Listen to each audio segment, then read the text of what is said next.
menyampaikan beberapa update perkembangan informasi kondisi cuaca hingga hari ini.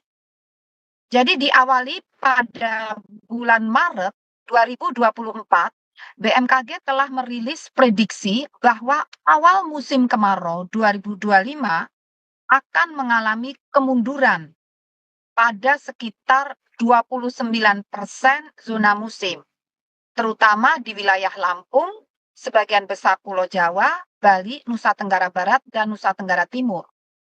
Pemantauan hingga akhir Juni 2025 menunjukkan bahwa baru sekitar 30% zona musim telah memasuki musim kemarau. Angka ini hanya setengah dari kondisi normal, di mana secara klimatologis sekitar 64% zona musim biasanya telah mengalami musim kemarau pada akhir Juni. Jadi, sesuai apa yang diperkirakan di bulan Maret, tampaknya memang musim kemarau benar-benar mundur. Sementara itu, kondisi iklim global saat ini menunjukkan bahwa ENSO dan IOD, ENSO terkait dengan dinamika suhu muka air laut di Samudra Pasifik, dan IOD terkait dengan kondisi suhu muka air laut di Samudra Hindia. Baik ENSO dan IOD berada dalam fase netral dan diperkirakan akan tetap netral hingga tahun 2025. Meskipun demikian, hasil prediksi curah hujan bulanan menunjukkan bahwa anomali curah hujan yang sudah terjadi sejak Mei 2025 akan terus berlangsung, dengan kondisi curah hujan di atas normal terjadi di sebagian besar wilayah Indonesia hingga Oktober 2025. Ini artinya selama musim kemarau, sesuai yang kami perkirakan sebelumnya, akan mengalami curah hujan di atas normal yang harusnya terjadi di musim kemarau, atau cenderung ke arah kemarau basah. Melemahnya monsun Australia yang berasosiasi dengan musim kemarau turut menyebabkan suhu muka laut di selatan Indonesia tetap hangat, dan hal ini berkontribusi terhadap terjadinya anomali curah hujan tersebut. BMKG telah merilis peringatan dini pada 28 Juni dan 3 Juli. Tentunya ini terkait bahwa saat itu kami telah mendeteksi adanya peningkatan tren peningkatan dinamika atmosfer yang memacu pembentukan awan-awan hujan seiring dengan prediksi iklim tadi yang diperkirakan memang cenderung kemarau basah.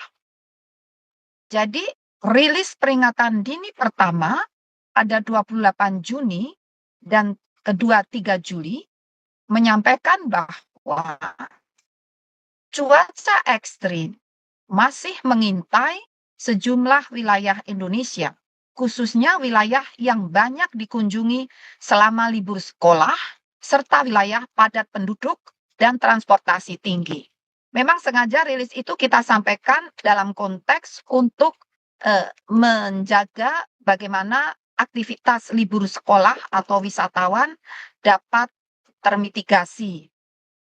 Wilayah yang perlu diwaspadai menurut rilis tersebut meliputi sebagian besar Pulau Jawa, terutama Jabodetabek, Sulawesi Selatan, Nusa Tenggara Barat, Kalimantan Timur, Maluku, dan Papua. Peringatan dini yang disampaikan BMKG ini terkonfirmasi dengan terjadinya hujan dengan intensitas lebat hingga sangat lebat dalam beberapa hari terakhir. Pada gambar terlihat bahwa tanggal 5 Juli 2025, hujan dengan intensitas lebih dari 100 mm per hari, ini kategori lebat hingga sangat lebat, catat di wilayah Bogor, Mataram, ini maksudnya di Pulau Lombok ya, dan sejumlah kabupaten di Sulawesi Selatan, seperti Bantaeng, Bulukumba, dan Sinjai. Artinya tidak hanya di Jawa saja ya, ini berbagai wilayah di Indonesia. Hujan ekstrim tersebut terdampak atau berdampak pada banjir, banjir bandang, tanah longsor, dan pohon tumbang. Hujan lebat juga terjadi di wilayah Tangerang dan Jakarta Timur yang mengakibatkan genangan, kerusakan infrastruktur, dan gangguan aktivitas masyarakat. Jadi itu tadi 5 Juli. Selanjutnya pada tanggal 6 Juli 2025, hujan kembali terjadi secara luas di wilayah Jakarta dan sekitarnya dengan intensitas lebih dari 100 mm per hari. Bahkan ada yang mencapai lebih dari 150 mm ya, terutama yang dari area puncak ya. Dari area puncak itu di tengah ya Pak Andri, Betul, di itu tanggal 5. tanggal 5 ya, tanggal 5 itu area puncak itu mencapai lebih dari 150 mm. Artinya mencapai ekstrim. Yang merah itu kelihatan dari area puncak. Sementara itu di Jakarta hanya hijau dan kuning coklat ya. Itu artinya memang hujan tapi hujannya tidak setinggi yang ada di puncak. Dan itu sangat meluas itu kelihatan gambarnya. Nah, tadi saya lanjutkan ya. 6 Juli tadi hujan kembali terjadi lagi. Ini gambar yang sebelah kanan 6 Juli, Mas, ya tunjukkan ya. Kembali terjadi secara luas mulai dari Jakarta dan sekitarnya dengan intensitas lebih tinggi dari 100 mm. Ini tidak mencapai ekstrim ya, sekitar 140-an per hari. Terutama di Tangerang ya, Mas. Yang merah itu Tangerang ya, gambar sebelah kanan. Kondisi tersebut tergolong kategori lebat hingga sangat lebat, tidak ekstrim ya, dan menyebabkan genangan air, antrean lalu lintas, serta peningkatan potensi bahaya hidrometeorologi lainnya. Mengeluarkan peringatan dini sejak 6 jam hingga 3 jam sebelum kejadian berlangsung. Peringatan ini diperbarui secara berkala dan disebarluaskan melalui aplikasi info BMKG, media sosial resmi, serta kanal komunikasi lainnya seperti WhatsApp, WhatsApp Group, dan sistem koordinasi instansi teknis.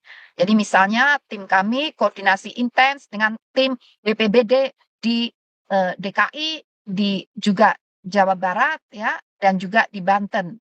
BMKG juga terus berkoordinasi aktif dengan BNPB, BPBD, operator transportasi, dan pihak terkait lainnya. Fenomena tersebut merupakan hasil interaksi dari beberapa faktor atmosfer. Lemahnya, jadi hujan yang lebat, sangat lebat hingga ekstrim tersebut merupakan hasil interaksi dari beberapa faktor atmosfer, yaitu lemahnya monsun Australia dan hangatnya suhu muka laut menyebabkan kelembapan udara tinggi, terutama di wilayah selatan Indonesia. Selain itu terpantau pula gelombang Kelvin aktif, ini gelombang atmosfer ya, gelombang Kelvin yang aktif melintas di pesisir utara Jawa dan Laut Jawa, disertai perlambatan dan belokan angin di Jawa bagian barat dan selatan yang memicu penumpukan massa udara. Labilitas atmosfer lokal juga terpantau kuat dan mempercepat pertumbuhan awan-awan hujan. Berdasarkan hasil analisis dinamika atmosfer terkini, berikut wilayah yang berpotensi, jadi masih berpotensi akan mengalami hujan lebat hingga sangat lebat dalam sepekan ke. Jadi masih perlu waspada atau bahkan siaga ya, karena hujannya bisa sampai sangat lebat. Yaitu perlu siaga di dinamikanya begitu menarik dan kita mengalami kondisi yang di atas normal khususnya untuk wilayah Banten, DKI, dan Jawa Barat di mana terjadi pertemuan angin dan terjadi perlambatan. Mungkin demikian yang dapat saya tambahkan, izin Ibu Kepala, untuk beberapa bulan ke depannya barangkali, ini mumpung gambarnya tampil, keadaan mungkin yang prediksi curah dulu, Pak Supari. Untuk prediksi curahnya bisa kita lihat beberapa bulan ke depan, mulai dari Agustus, September, Oktober, November, Desember, hingga Januari tahun depan. Kita bisa lihat bahwa sebenarnya di selatan Katulistiwa itu jumlah curah ada kemaraunya tidak ada hujan, tetapi di sekitar Jawa Barat, Banten itu nampak warna kehijauan yang memang di situ terjadi anomali yang tadi kita jelaskan.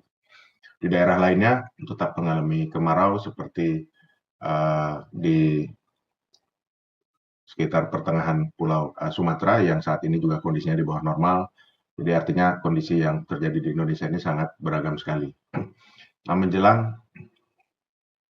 ke akhir tahun, jadi mulai bulan Oktober, November, itu kondisi curah hujannya meningkat di sebagian besar wilayah Indonesia, dan secara umum kita lihat sifatnya di slide berikutnya.